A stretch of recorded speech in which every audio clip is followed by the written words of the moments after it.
I am a queen of the Zulu nation. Yes. But I'm born in Eswatini and I work in Eswatini. So Eswatini is my motherland.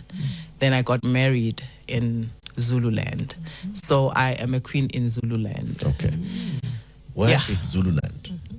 Zululand is in South Africa, There you go. KZN. Yes. So now you're queen of Zululand, but you are CEO of Eswatini Bank, Yes. which is in Eswatini, Yes. not in South Africa. Yes. Okay. So walk us through then. So the Zulu nation, Yes.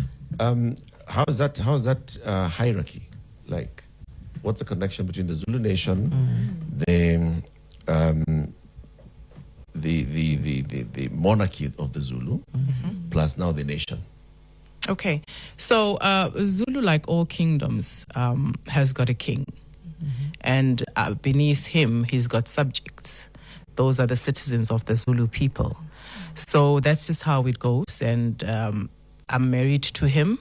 And similarly, in Eswatini, it's the same thing. There's a king in Eswatini who also has subjects in the country of Eswatini. The difference, though, is that the Zulu nation is within the bigger South Africa. And then Eswatini is a standalone country. But at the end of the day, it's two kingdoms.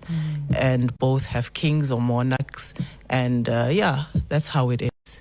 Okay. But it's the Swati king is not a constitutional king, yet the Zulu king, because they are within the South African Republic, they are still a constitutional king. They are recognized in the Constitution. Yes, I'm actually curious, how does that sit within the governance structure of the country? Right.